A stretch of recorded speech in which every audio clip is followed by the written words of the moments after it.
what if you've gone through everything and you're tired of sight reading and you've run out of songs to play?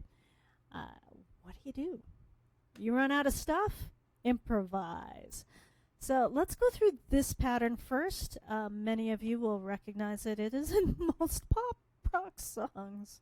And look up Axis of Awesome. I'll put a link down below. And Puckle Bell Rant, because it's also there as well.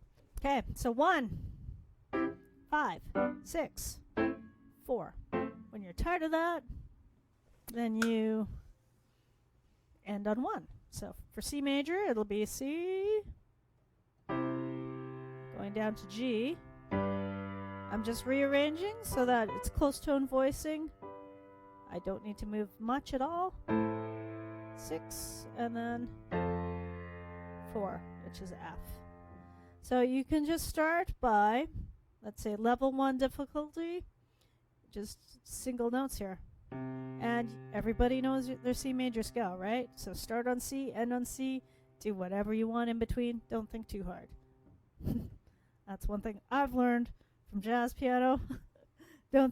You learn all your patterns, you learn the structures, you learn your chords, and then don't think too hard. Just let your ear take over, and listen if you're with other people. Listen, get ideas from them, feed off your partners, and that's when fun stuff happens.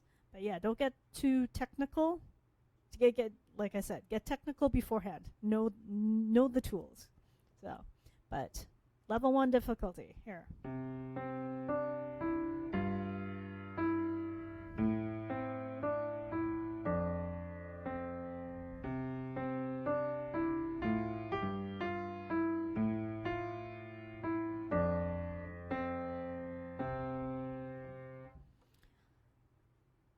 And if you haven't done a lot of improvising, you can stick with the first 5 notes of the scale, even the first 3 notes of the scale. And you've probably noticed there was like one blip there that didn't sound so hot. I just, held on to it and moved on to the next one. Okay, stage 2 difficulty. Turn this into chords.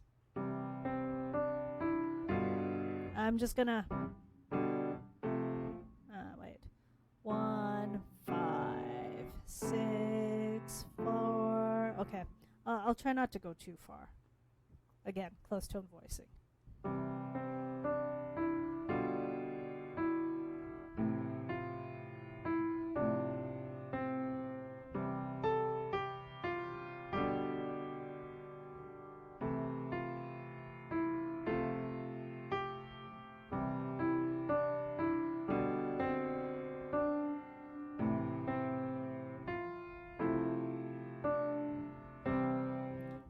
Do you stretch it out for?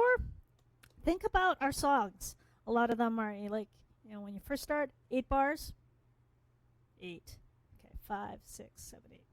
Some of them are 12 bars. So what's that? 12.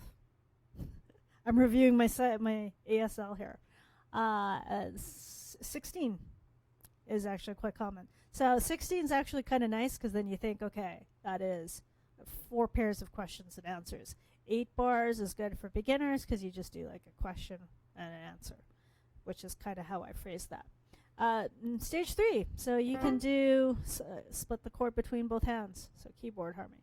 You can get the left hand to do some funky stuff, so single notes.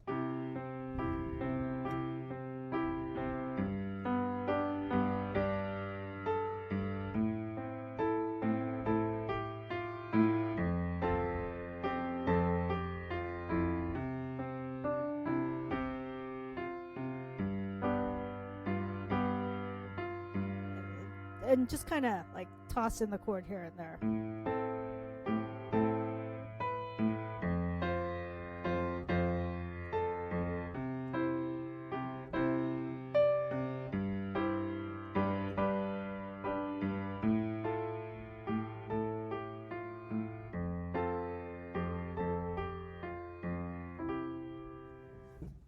All right, so this last progression, that's I know it looks like a B. It's supposed to be a flat.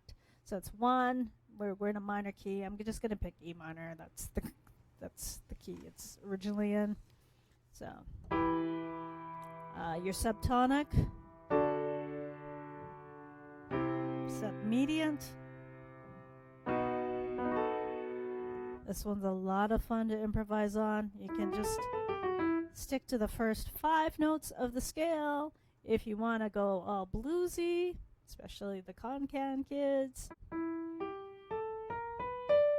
Okay, so this is from, and I'll put the link down below.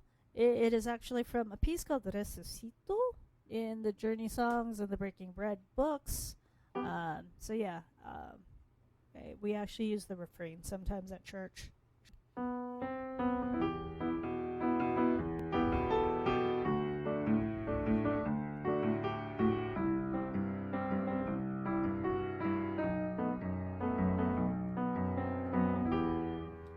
But, I mean, if you're just starting out, then just keep it simple.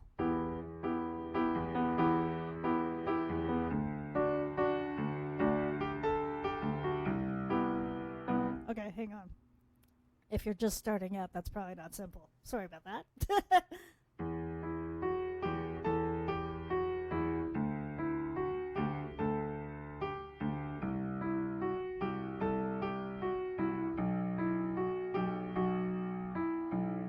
So that could be simple. Or you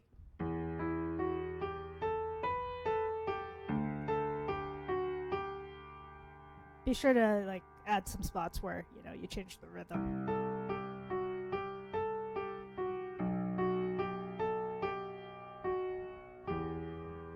Next step would be this.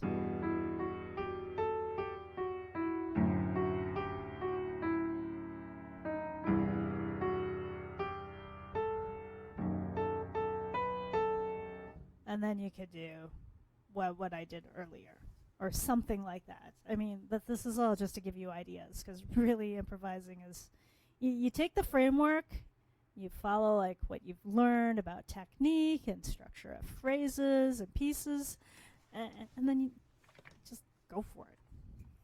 I mean, as with anything, you do have to practice improvising. Otherwise, yeah,